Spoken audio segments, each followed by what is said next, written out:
안녕하세요. 허브 경제TV입니다. 오늘 볼 종목은요, 현대바이오라는 종목을 볼 건데요. 뭐, 특별하게 뉴스가 나온 거는 없습니다. 우리가 계속해서 기다리고 있는 이슈는 딱 하나예요. 그쵸? 임상 이상에 대한 결과 발표를 해라. 거기에서 긍정적인 결과가 나왔을 때, 물론, 지금 코로나 치료제, 코로나 백신, 이거 좀 많이 늦었죠. 예, 많이 늦었기 때문에, 이것들로 인해서 돈을 벌어서 뭔가 회사의 매출을 크게 증지시킨다?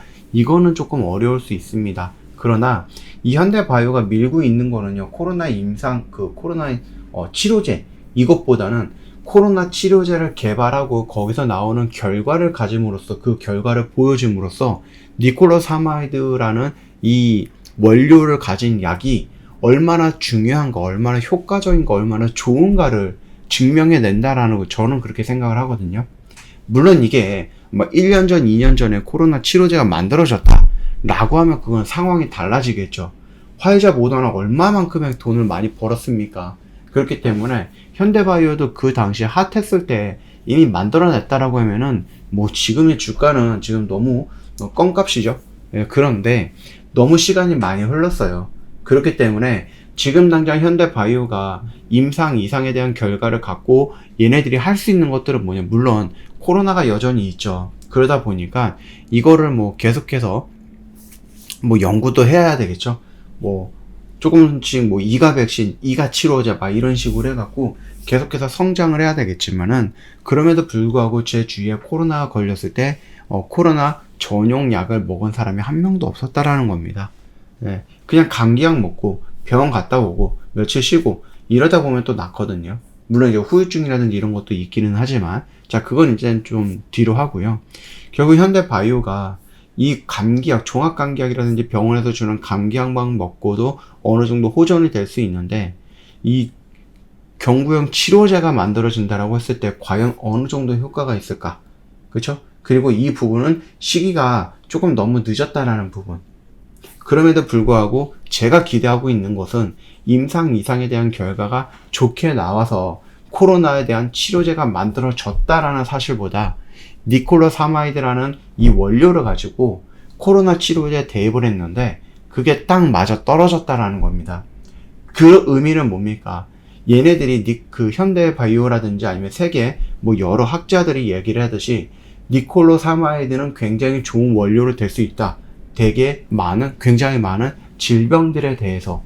그러다 보니까 현대바이오는 범용이라는 단어, 범용 항바이러스제라는 단어를 계속해서 언급을 하고 있는 거예요. 이게 코로나 치료제, 이것보다는 범용 항바이러스제를 만들 수 있다, 만들어줄 것이다. 그렇게 된다고 했을 때 페니실린만큼의 어마어마한 효과를 있을 수 있다, 이렇게 얘기를 해주고 있거든요.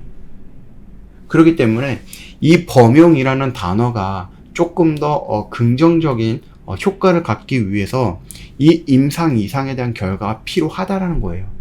계속해서 언급을 하고 있지만은 아직까지 니콜로사마이드 기반의 약이 얼마나 좋은지, 그거에 대한 임상이 한 번도 진행이 된 적이 없거든요.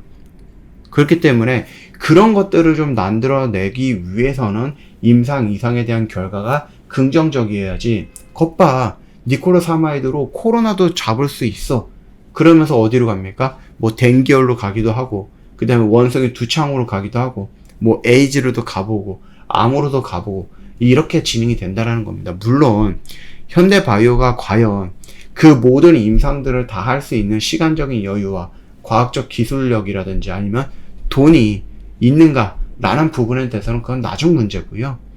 정말로 긍정적인 결과가 나오는 임상 이상에 대한 그 결과지를 갖고 온다라고 했을 때, 뭐 단기적으로 뭐 코로나에 대한 치료제가 만들어졌다 우리나라에서도, 그러면서 움직일 가능성은 있는데 그거는 예전에 이런 상승폭을 기다리기는 조금 어렵고요. 요 정도 상승은 나올 수 있겠죠. 요 정도 상승이 나오고, 그 이후로 과연 범용이라는 단어를 얘네들이 어떻게 활용을 하느냐, 어떻게 대입을 시키느냐, 그리고 그거를 시장에서 어떻게 바라보느냐, 그거에 따라서 현대바이오의 주가가 진짜 이만큼 올라갈 수도 있고요. 뭐 별거 아니네 라고 해서 요만큼 올라가고 끝날 수도 있다라는 겁니다. 우리가 이런 상승폭을 노리면서 여기서 접근하거나 기다리고 있는 건 아니죠.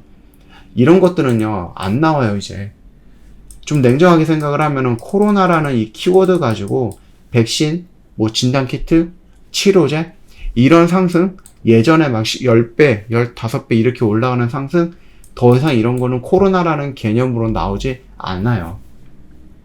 그래서 이런 상승을 기다리는 게 아니라 이런 상승을 기다리고 이 상승 이후에 과연 범용이라는 단어로 활용해서 얘네들이 어떤 액션을 취할 것인가, 그리고 그 취한 액션에 의해서 주가라 또는 시장이 어떻게 반응을 할 것인가, 그거를 지켜보자라는 겁니다. 지금 당장은 5일선을 돌파해주는 모습이 연출되었죠, 이때. 그래서 브레이크 여기서 걸렸어요. 돌파했고요. 여기서 11선까지 돌파하려고 하면서 여기 매물대 소화를 해줬어요. 여기서 이렇게 밀리는 것보다는 반등이 나오면서 26,000원 정도까지 반등이 조금 더 쉽게 나올 거라고 생각을 해요. 우리 2월달은 무슨 달이라고 했죠? 현대바이오가 천천히 추세를 만들면서 어디까지? 29,000원, 28,000원까지 올라가는 달이다라고 말씀을 드렸습니다. 급하게 보실 필요 없어요. 물론 이러다가 갑자기 어떠한 그 뉴스가 나온다, 그쵸? 우리가 생각했던 것보다 좀 더 빠르게 임상 이사에 결과가 갖고 나왔는데 그 결과가 정말로 좋게 나온다, 그랬을 때에는 충분히 여기까지 좀 빠르게 올라갈 수 있겠죠. 근데 지금 당장은요, 우리 2월달 요렇게 한 달 동안 천천히 이렇게 올라가는 것들 기다려보자, 이렇게 말씀을 드리고 마감하도록 할게요. 저희요, 아직까지 카카오톡 채널 추가가 안 됐다라고 하면 바로 진행을 할게요. 돋보기 먼저 눌러주시고요. 허브경제TV 입력하시고 채널로 오셔서 저희 회사 이름 확인해 보시면 됩니다. 그리고 요거 눌러주시고요. 그리고 나서 저희가 드리는 오늘의 주도주 뉴스 이런 것들 받아가세요. 근데 내가 혹시 주도주를 받긴 받았는데 이거 어떻게 해야 되지? 이거 어떻게 활용을 해야 되지? 어디서 매수하고 어디서 매도해야 되지? 이거 모르신다 그러면은요, 무료 체험 신청하세요. 같이 매매를 하면 되는데 이런 것들 다 주도주로 저희가 매매를 한 겁니다. 그래서 저희가 드리는 정보를 어떻게 활용을 해야 되는지 저희가 알려드릴 거예요. 경험도 하시고 공부도 하시고 같이 매매를 해갖고 이런 수익도 챙겨 가시면 됩니다. 자, 오늘 영상은 여기서 마치도록 할게요. 영상 도움이 됐다 그러면 구독과 좋아요 한 번만 부탁드리겠습니다.